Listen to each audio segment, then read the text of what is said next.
Jim Jones. Who is Jim Jones? Like, he's not on anyone's top 10 list. He's not like no one's top 10 list, maybe not even his family. I'm scared to hustle because niggas is snitching so much. Maybe that's what's going on. I would be scared to hustle too when I know that every other nigga is snitching just so he don't want to do no time because he's can't bear to be inside. Jones is listed as a federal informant in court documents in the case against Tekashi. In the original court transcripts that were previously released online, the conversation between individual one, Jim Jones, is listed as cooperating with federal agents in a conversation with Jamal Murder Jones, which would explain why Jim Jones has been able to have such a lengthy criminal record and avoid prison time in the past. Rapper Jim Jones just got dragged into some serious heat. According to original court documents from the Tekashi case, Jim Jones was actually listed as a federal informant. The transcripts show a conversation where individual one, yep, that's Jim, was cooperating with federal agents during a chat with Jamal Murda Jones. Now it kind of makes sense how Jim's been running the streets for years with a heavy rap sheet and still staying out of prison. And just when you thought things couldn't get wilder, an old audio clip of Jay-Z just leaked, and in it, he straight up calls Jim Jones a snitch. But here's the kicker. Jay-Z's own number one at Roc Nation is a confirmed federal informant too. So what's the deal now? Why is Jim getting blasted if Jay's inner circle got their own secrets? This all started when Jim stirred the pot by coming for Nas, throwing shade that had folks digging up every old skeleton in his closet. That's when those receipts started popping up again. Accusations that Jim worked with the feds. But here's where it gets real twisted. If Jay-Z's so against snitches, why's he still rockin' with a right-hand woman who's got an informant past? And how did Jim Jones land a Roc Nation deal if he's supposedly a snitch too? Let's not act like these high-level meetings aren't loaded. There's footage from a billionaire's lunch where Jay's speaking saying, "We're past kneeling," and behind him, the woman's face says it all. The tension is thick. That lady? She's the CEO of Roc Nation now. But before that, she worked with the feds. Confirmed. Now let's rewind to the leaked audio that really blew this up. In that resurfaced clip, Jay-Z goes off about his beef with Jim Jones. He doesn't just throw shade. He shuts him down completely, calling him a fake rapper who doesn't even count as a real artist in his book. According to Jay, Jim's role in the game ain't about music. It's something else entirely. So, did Jay-Z already know the truth about Jim Jones before the rest of the world caught on? And if Jay was throwing shade at Jim for being a fake rapper and maybe even a snitch, then why would he turn around and bring him into Roc Nation? It's looking messy. Let's break this down. The whole Jim is a Fed informant rumor ain't new. It's been floating around for years. But trust 50 Cent to throw gas on it and make sure nobody forgets. He reignited the drama with a savage Instagram post showing Jim standing with Jay-Z, Diddy, Fat Joe, and a few other heavyweights. In the caption, 50 wrote, "LOL individual one calling the shots out here. I know you working, so please don't say gangsterish to me individual one." That post had folks raising eyebrows all over again. If you're lost, here's the background. Those individual one references come straight from court docs linked to the Tekashi 6ix9ine racketeering case. See, when Tekashi was snitching on his 9-Trey crew in court, a wiretapped call surfaced. On that call, Jim Jones is heard saying that Tekashi ain't gang no more and that he needs to be violated. Yeah, not a great look. I wasn't about to let that slide either. He jumped in by posting the full transcript of the wiretapped call, keeping the spotlight on Jim's name. Now let's go back to 2018. When Tekashi got hit with federal racketeering and weapons charges along with a crew of 9-Trey Bloods. This wasn't a quick bust. The feds had been building a case for a while, and once they locked Tekashi up, he flipped fast. In court, he dropped names like Anthony Harv Ellison, Al Jeremiah, Nuke Mac, and more, giving the feds a full blueprint on the gang's operations. It was a full-on snitch marathon in that courtroom. All kinds of dirt got thrown out in court. But here's where things get real messy with Jim Jones. His name popped up in wiretap audio that was played during Tekashi's trial, and what was heard had the streets buzzing. In one of those calls, Jim was allegedly speaking with Jamal Murda Jones, another major player in the 9-Trey crew, and from the sound of it, they were plotting what to do with Tekashi after he went public saying he was done with the gang. The convo sounded intense, with Jim hinting at some serious retaliation. He said Tekashi was humiliated and had to be super violated.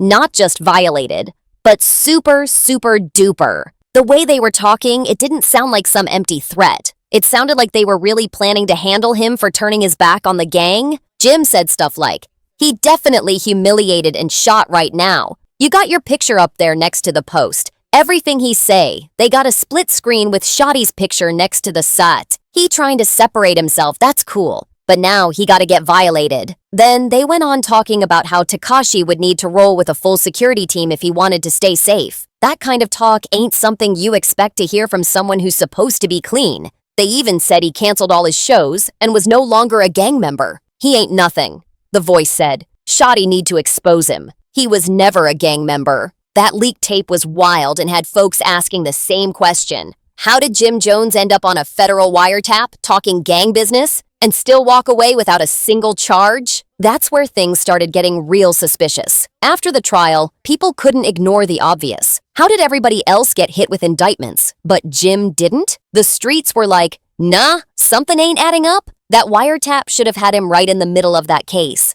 But somehow he slid out untouched. Naturally, the rumors exploded. Was Jim working with the feds? Or did he at least cooperate just enough to save himself? One person who wouldn't let it go was Whack 100. He pushed that narrative hard, calling out the fact that everyone else got caught up, except Jim. Whack 100 didn't hold back. He came straight out and labeled Jim Jones a federal informant. According to Whack, the only reason Jim didn't get locked up with the rest of the 9 Trey crew was because he was playing ball with law enforcement. And Whack wasn't just talking slick.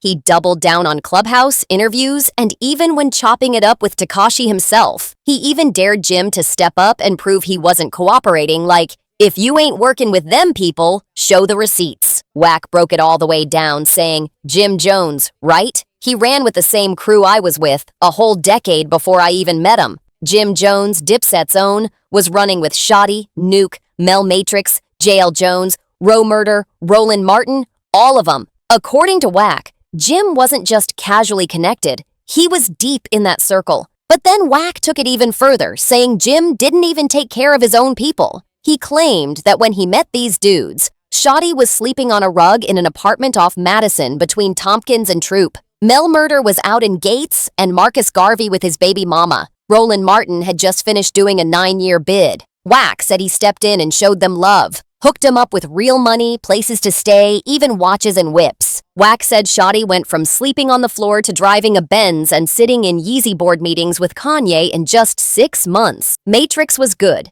His kids were good. Roland Martin came home to a brand new AP, cash, and a whole new lifestyle. Meanwhile, Whack claimed Jim Jones, who was supposed to be their guy, did nothing for them. But the most explosive part? Whack brought it right back to the wiretap. He said, "Jim Jones was caught on my case, on my wiretap talking crazy. That's a fact." According to Whack, Jim was heard telling Mel Matrix to go take out Tekashi's security team. He was out there talking about how they didn't have licenses to carry guns and that they should get dealt with. Whack stood firm, saying anyone could find the audio online. It was used during Tekashi's trial. He claimed the proof was all there, and yet somehow, Jim stayed untouched. Whack and 6ix9ine both agreed. It's no coincidence. Both Whack 100 and 6ix9ine were asking the same thing. How is Jim Jones not in jail if he was caught on tape talking about putting a hit on Tekashi? They weren't buying the silence. Both suggested that Jim must have cooperated during the trial to save himself. Then Tekashi took it up a notch by bringing in Desiree Perez, the CEO of Rock Nation, throwing out accusations about her past. But Whack shut him down quick before things got too wild. Still, the damage was done, and the whispers kept spreading. Then out of nowhere, former Dipset member Jaja stepped into the mix and turned the heat all the way up. She claimed she had receipts that Jim Jones actually set up his own friend, Mel Murda. Yeah, you read that right. She accused Jimmy of playing his own people dirty. Now that we've traced back where all this Jim Jones is a snitch talk really started, let's shift focus back to Jay-Z. Because if you want to understand why Jay might have lined Jim up for this messy public takedown, you gotta go way back into their deep-rooted beef. Jay and Jim's drama runs deep. It goes all the way back to the early 2000s. Their fallout started around 2002, when Dame Dash brought Cameron and Jim into Rockefeller. Things got shaky fast. Jim said Cam was promised a VP role at the label, but Jay-Z never backed that publicly. Jay told The Source back then, "That's not taking effect as of yet. The talk is a little premature right now." That silence didn't sit right with them. On top of that, this was happening during Jay's beef with Nas, and Jay tried to get strategic. He jumped on a remix of Cam and Juelz Santana's hit Oh Boy and used the verse to throw jabs at Nas. But Cam and Jim weren't having it. They shut that move down real quick. Cam refused to release the remix, cut Jay's verse out completely, and later said he wasn't about to let Jay use their record to fight his own war. Cam said, "I did a little something for you in the studio." Then he sent it to Oh Boy. Oh Boy was already #1, it was poppin'. I listened to it and I was like, erase that That moment was the start of years of tension, and it never fully cooled off. That one moment pretty much set the tone for the whole Jay-Z versus Dipset era. After Jay's silent shade and the Oh Boy remix drama, Cam and Jim felt disrespected, like Jay didn't see them as equals. That's when the sneak disses started flying. Jim took it personally and went all in, calling Jay out in interviews and on the radio, painting him as a corporate dude who lost touch with the streets. He even said, "Let's get right to it. There seems to be some drama, you and The Rock. Jay-Z, you dissed him." Then Jim doubled down and said, "I ain't dissed him. I dissed Michael Jordan." It was petty and slick, and everybody knew what he meant. Jim kept pushing the image that he was all about loyalty and staying real. He wasn't just taking shots. He was trying to set himself apart from rappers who switched up or became informants. He made it clear he had no respect for people who played both sides. At first, Jay stayed cool and didn't say a word. No direct responses, just silence. But you could feel the tension bubbling inside Rockefeller. Then 2006 came around and Jim dropped We Fly High, a street anthem that went crazy. That's when Jay decided he'd had enough and clapped back with Brooklyn High, using the same beat to return fire. But it didn't stop there. Jim came right back with the We Fly High beef mix and took the gloves off. He threw direct shots at Jay, clowning him for being older and rapping like his time was up. One of the coldest lines, "I told your olda to chill. Better slow down before your olda gets killed." It wasn't subliminal. It was direct. Then in 2008, the beef spilled into real life. Security cameras caught Jim getting into a fight inside a Louis Vuitton store. And the guy he roughed up? None other than Jay-Z's longtime A&R, Lenny Santiago. Jim ended up arrested and later pled guilty to misdemeanor assault. It was wild. Jay still didn't speak on it directly, but months later, he threw a jab during an extra large interview. Talking about tracks like Nah Nah Nah Nah Nah. He said they were exactly what's wrong with hip-hop. It was a slick way to dismiss Jim's whole movement without naming names, but everyone knew who he meant. Jay-Z wasn't done throwing shade. He straight up called Jim Jones out by name, saying, "I mean, like Jim Jones, for example. And I don't mean this because we never saw eye to eye, but he made nah nah nah nah nah." Then he went on to compare Jim's track to Smiley Face by Trey Songz and Soulja Boy, clowning it like it was just another goofy pop record. Jay said it might as well have been called Smiley Face Part 2. That hit hard.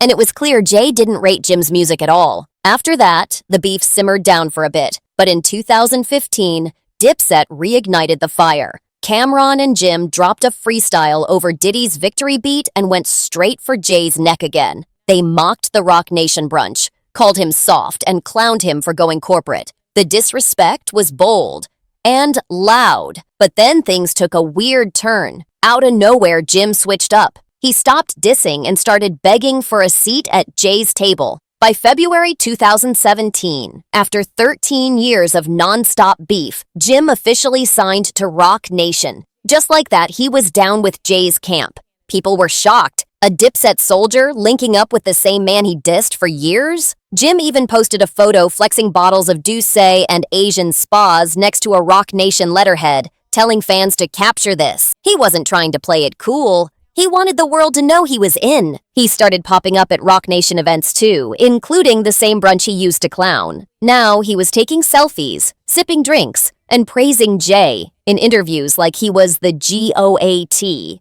Jim was doing everything to prove his loyalty. But Jay, he stayed ice cold and barely said a word. Jay never hyped the deal publicly, never acted like they were boys. It was all business. And you could tell Jay wasn't trying to build a friendship.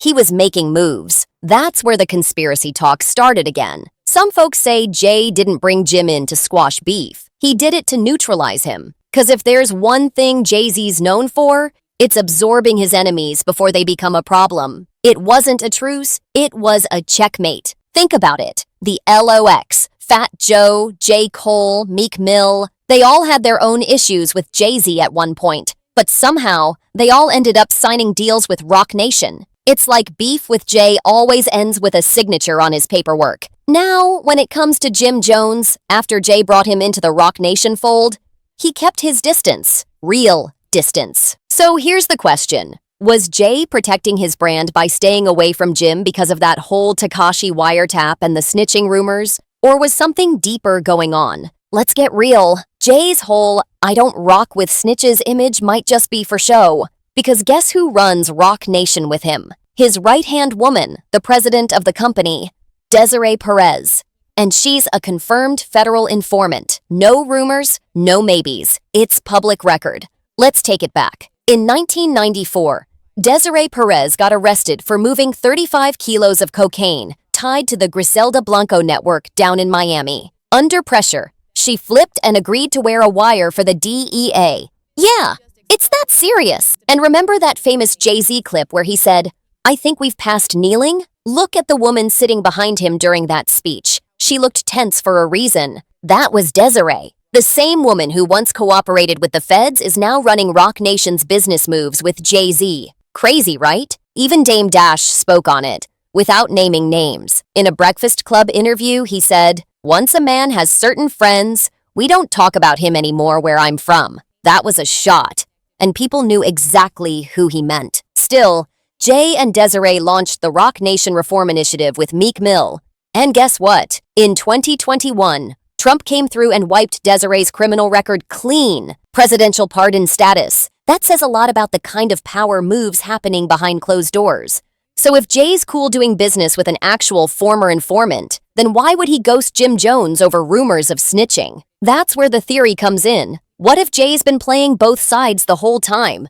Maybe for Jay, this was never about loyalty. It's about control and power. Jim needed Jay way more than Jay ever needed him. And when Jim's name popped up in those wiretaps, Jay didn't flinch. He just protected the brand. Some people even say Jay wasn't mad Jim might have snitched. He was mad Jim wasn't snitching for him. That raises a whole lot of questions about what Roc Nation really stands for. Is it business, loyalty, or just strategy? Let's be real. Roc Nation might be the hottest label in the game, but what's really going on at the top? If you're still with us after all that tea, don't forget to like, subscribe, share with your people, and drop a comment below.